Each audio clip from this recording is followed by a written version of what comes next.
Hey there, Riverland. Good to see you.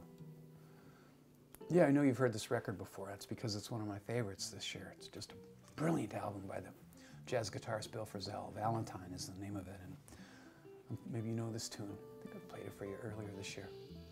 It's called What the World Needs Now is Love, Sweet Love. And I'm not trying to be ironic or anything. I'm just, wow, it's true. A great darkness continues to pervade and descend on the world, and it's gotten darker, at least in Minnesota, since we've last seen each other, since I put up a vid. We've had, in the intervening days, another police shooting, this time in Brooklyn Center, a suburb that is adjacent to the one I grew up in, Champlin, Minnesota, in the northern suburbs. And I don't have to tell you that we have a straightforwardly dangerous week coming up in Minnesota with probably the verdict on the famous shooting that we had last year that started all the troubles. So I'm going to be praying about that this week a lot. I love Minnesota, and it's really heartbreaking to see us front page news all across the country, all across the world actually. The world seems so strange to me, so different from the world that I was born into and grew up and spent my adulthood across, because I only think about literature generally. I've been thinking about the idea of dystopias recently, and I was mumbling about this week with my live Zoom kids in my Comp 2s. Not all kids either, with grown-ups in those classes too. You've got enough dystopic novels and movies and television shows coming at you. You probably don't need it defined. But if you're uninitiated and don't know that word, a dystopia refers to a fallen world, often post-apocalyptic, where there's lots of suffering and injustice. And there is often totalitarianism in charge, which for them is utopia, right? If you got the jackboots and the machine guns, maybe that's heaven for you. But to get myself going, I've been, on Friday anyway, I was talking about writers that you may not be familiar with, and that's what college teachers do. We drop names. How irritating that got to me when I was a kid. And actually later, when you're hip to things, the names get dropped and it doesn't bother you. But the first three writers I'm thinking of in particular, Aldous Huxley wrote kind of a bad novel back in the 30s called Brave New World. I've never cared for it. I don't know if it even has a plot or a main character, but that dude, Professor Huxley, definitely figured some things out about the future, right? Like test tube babies. We got those now, don't we? But that was back in I think he wrote that in the 30s.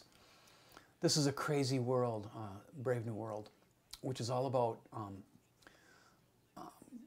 there's no marriage anymore. Everybody's just sort of you're born into a class of people.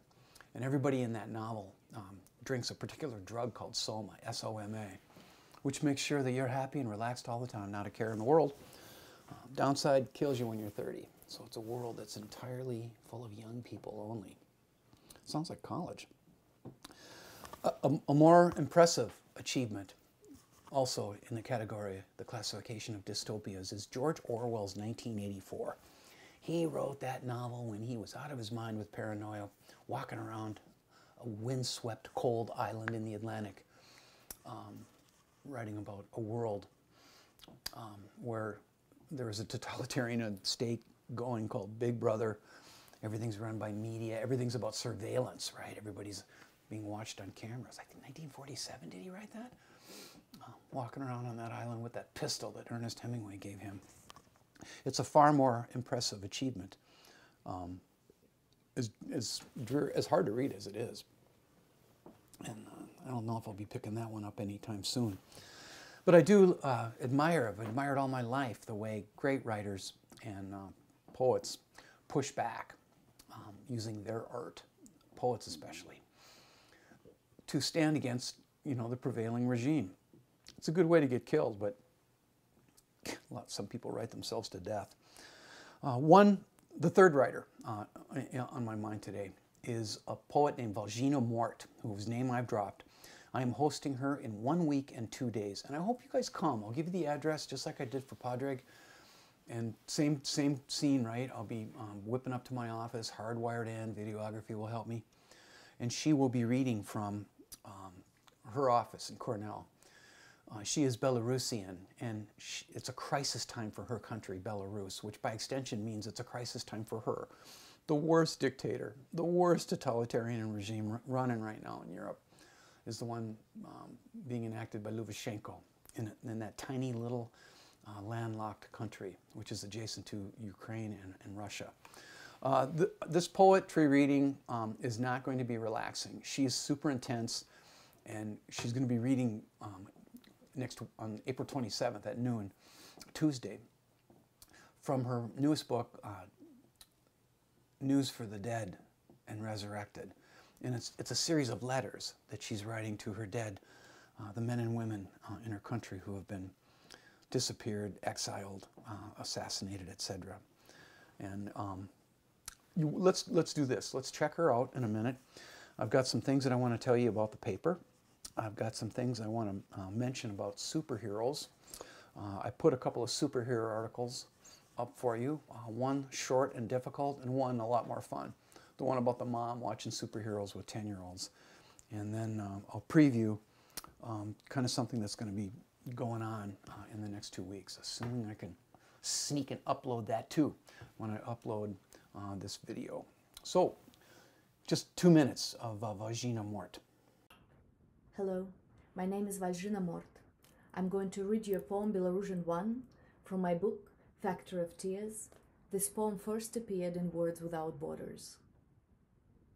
Even our mothers have no idea how we were born, how we spread their legs and crawled out into the world, the way you crawl from their ruins after a bombing. We couldn't tell which of us was a girl or a boy, and we gorged on dirt, thinking it was bread. And our future, a gymnast on a thin thread of the horizon, was performing there at the highest pitch. We grew up in a country where first your door is stroked with chalk, and then a dark chariot arrives and no one sees you anymore, but riding in those cars were neither armed man nor a wanderer with a scythe. This is how love loved to visit us and snatch us veiled. Completely free only in public toilets, where for a little change nobody cared what we were doing. We fought the summer heat, the winter snow, and when we discovered we ourselves were the language and our tongues were removed, we started talking with our eyes. And when our eyes were poked out, we talked with our hands. And when our hands were cut off, we conversed with our toes. And when we were shot in the legs, we nodded our heads for yes and shook our heads for no. And when they ate our heads alive, we crawled back into the bellies of our sleeping mothers as if into bomb shelters to be born again. And there, on the horizon, the gymnast of our future was leaping through the fiery hoop of the sun.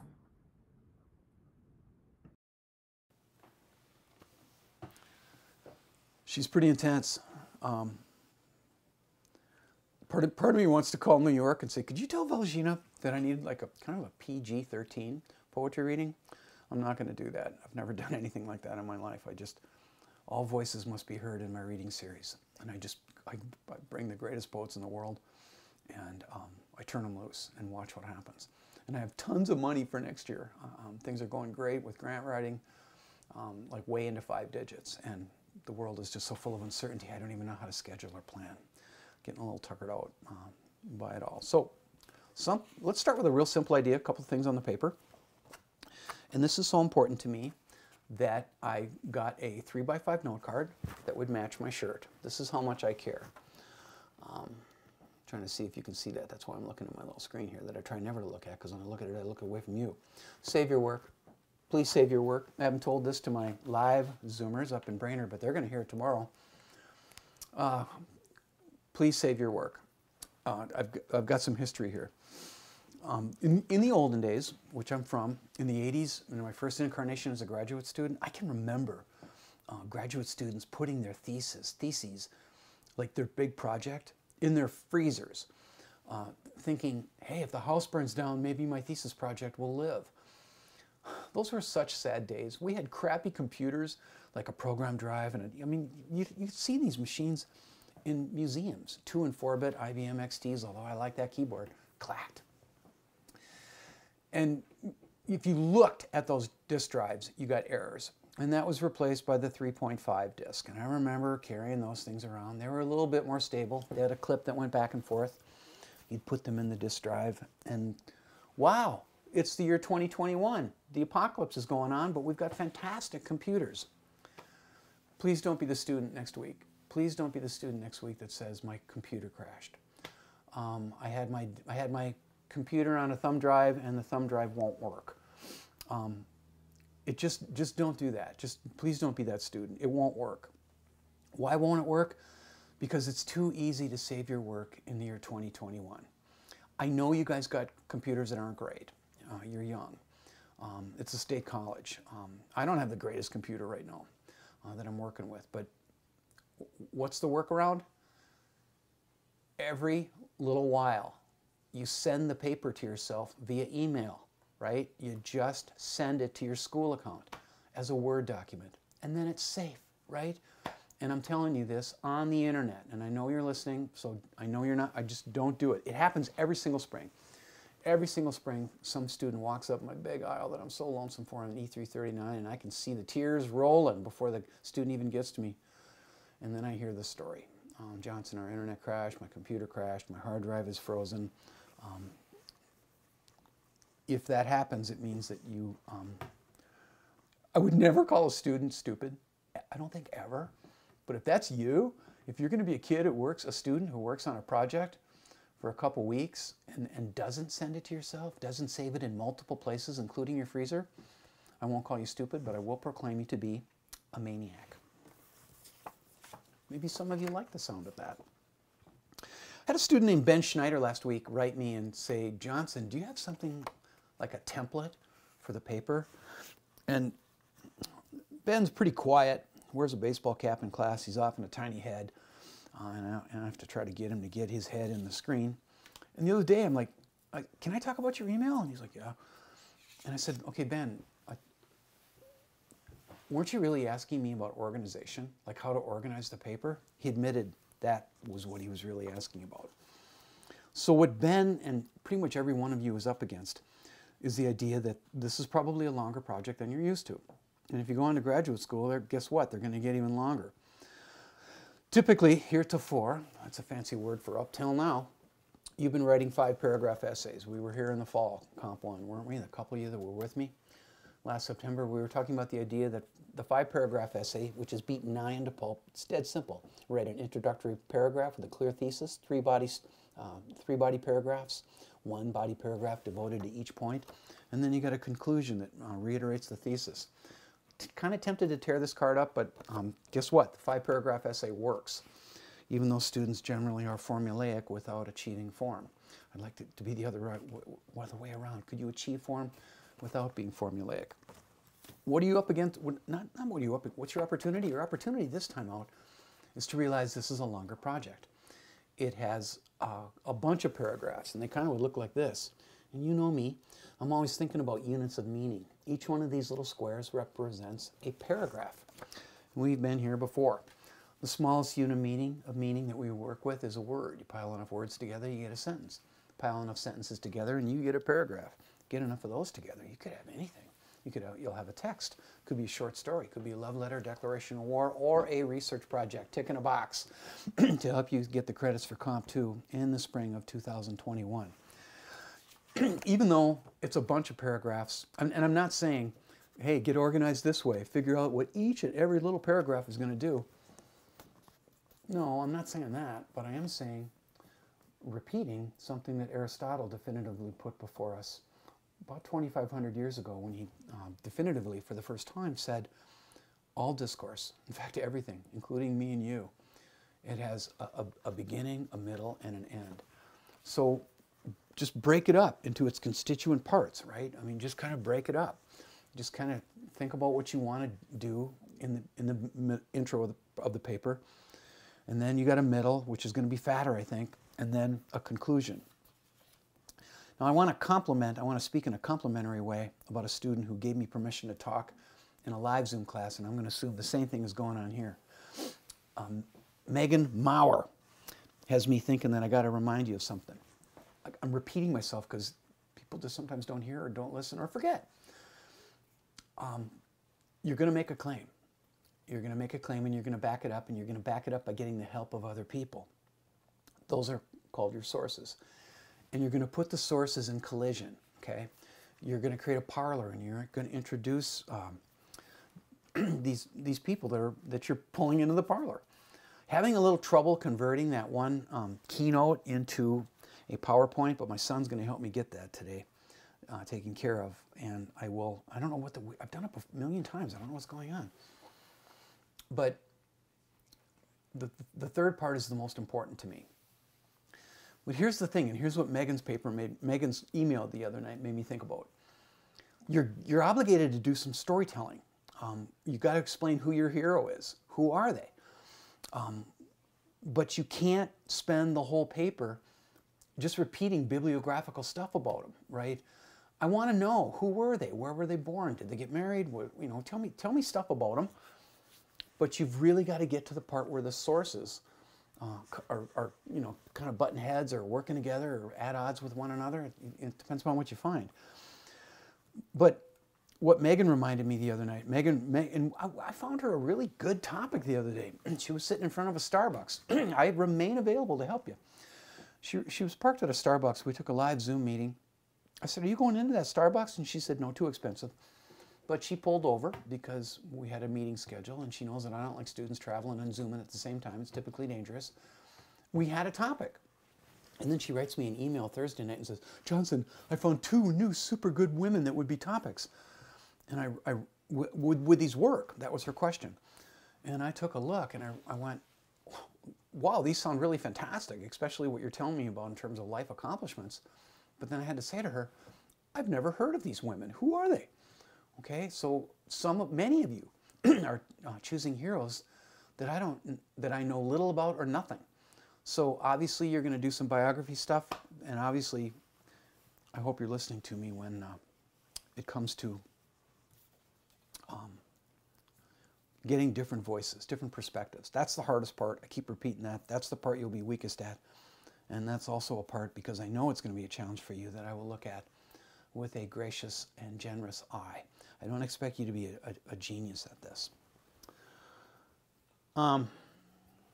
So that's what I wanted to talk about regarding the paper. I'm running out of stuff there too. Organization, and once again with a matching thing that matches my shirt. Save your work, you guys, obsessively. I would just don't do it. Don't work a long time without saving it. I back my stuff up constantly to hard drives. A couple more things. I knew we had to touch on the issue of superheroes and a course on superheroes, and that's why I put up those articles. And that one got a little bit edgy, the second one, because it had a central question. Why do female superheroes, women superheroes, if I can still use that word, woman, in the 21st century, why do they look like porn stars? I don't even want to talk about that. But I do want to talk a little bit about superheroes and the way my 61-year-old dinosaur brain thinks about them. I mentioned the other day that you know, I experience culture as culture, generally through my computer, because I don't have a television and I don't go to movies, and culture's kind of flying over my head. But I principally experience culture through the eyes of young people, because my life has been lived with young people. And I was talking the other day about how when the Titanic came out in the 90s, oh my gosh, kids just went out of their minds over that film. I could remember a class of Johnnies and Bennies that kind of gone to see it the night before as a friend group in a class I was teaching around. I think that came out in 95, 96. They could not stop talking about it. They were just out of their minds over that film. Excuse me. I'll bet that's loud. I remember a little bit later, a little bit further on up the road, when my students went to see The Hobbit. And I remember some 16-year-old girls that are now women. I remember Erin Bynum and Amy Stubblefield and Betsy Grether came flying into my old ancestral office, and they're like, Johnson, we are moving to New Zealand. They had seen The Hobbit, and they could not believe that there was even a country that had a scenery that beautiful. I'm like, you're never moving to New Zealand. I should have said, you're going to end up in Minneapolis, you're going to end up in New York. And and Aaron Bynum, you're going to California, which is where they all are. But anyway, for a split second, they wanted to go to New Zealand. And in the aughts, as that one essay pointed out, superhero movies just started bursting into bloom. And I think that writer was absolutely accurate when she proclaimed, he or she, I can't remember, proclaimed that right around 2001, 2002, we needed superheroes in a big way, because that happened in our era of terrorism after 9/11. And I just realized now we're coming up on the 20th anniversary of that this fall. Great. When I was younger, in the early aughts, as in 2001, 2002, 2003, 2004, that's the aughts, I was scratching my head going, what the heck is going on? Why do we need another Spider-Man movie? Why do we need another Superman movie?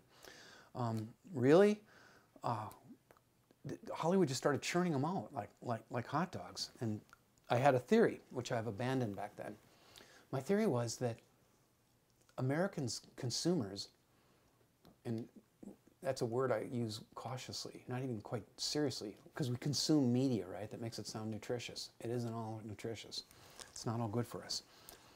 My temporary theory was that, wow, America needs superheroes right now because of our spiritual sense. I remember standing in classrooms saying, you guys, Spider-Man's kind of like Jesus. And the kids were looking at me like, what are you talking about? And I went, well, they're both young. They both have mysterious relationships with their father. And they've got these superpowers, and they have to try to figure out when to use them.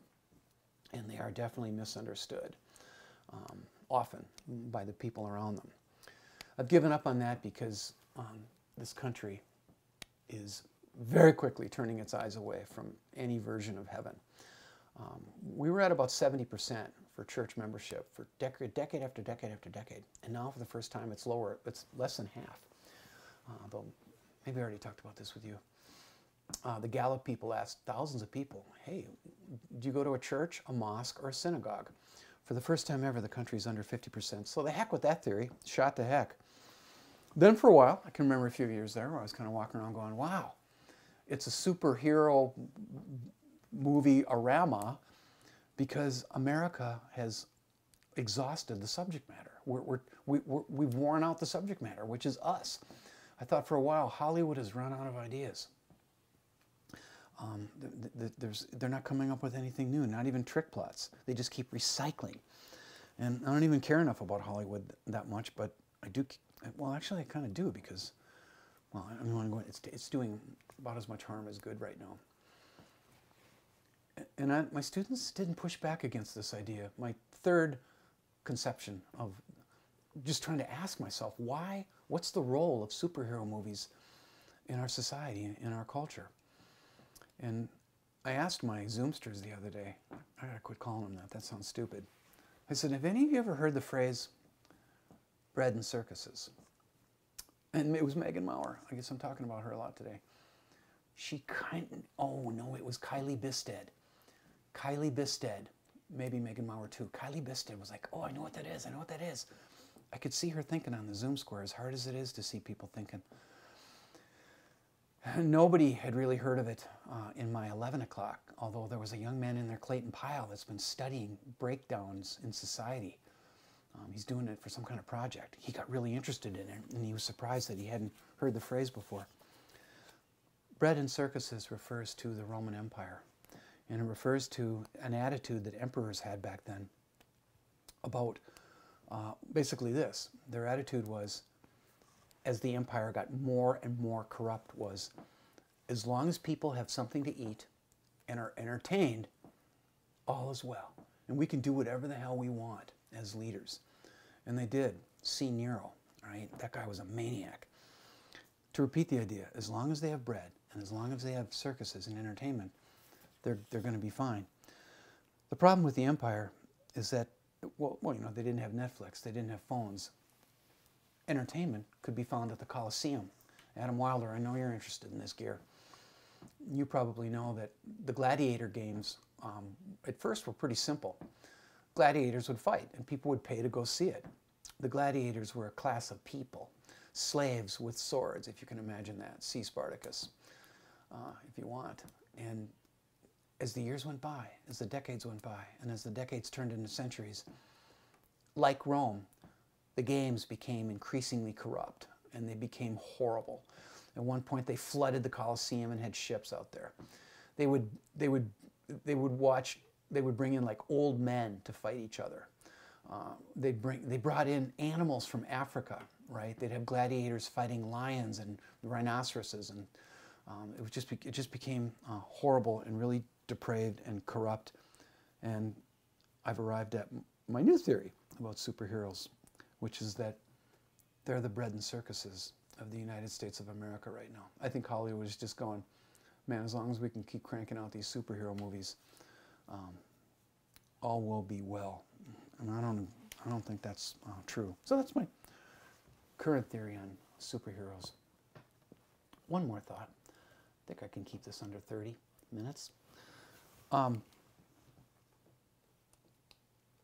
told a story the other day about the first time I ever ran this theme, way up at Wadena, right?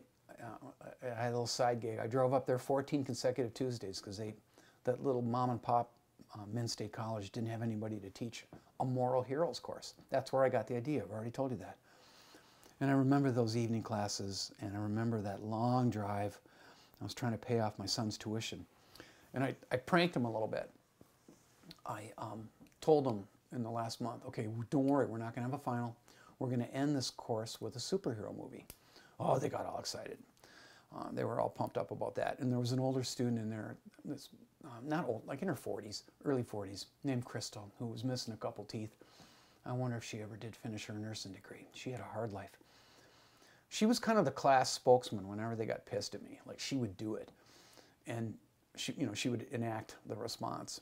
And when it came the night of the final, I said, they're like, okay, and they had the idea, because I'm a pirate, right? They had the idea that I'd gotten a hold of some kind of Avengers movie that was coming out. And I said, okay, your superhero movie is actually a documentary about Fred Rogers, Mr. Rogers. And the room was just stunned to silence. And Crystal smacked her hand on the table, and she's like, you lied to us. Well, a couple hours later, she was just melted and bawling and giving me a hug because she realized that she had seen a documentary, after all, about a great superhero. A couple of remarks, and I'll get this up in your shell somehow, and you can watch it or not watch it. It's up to you.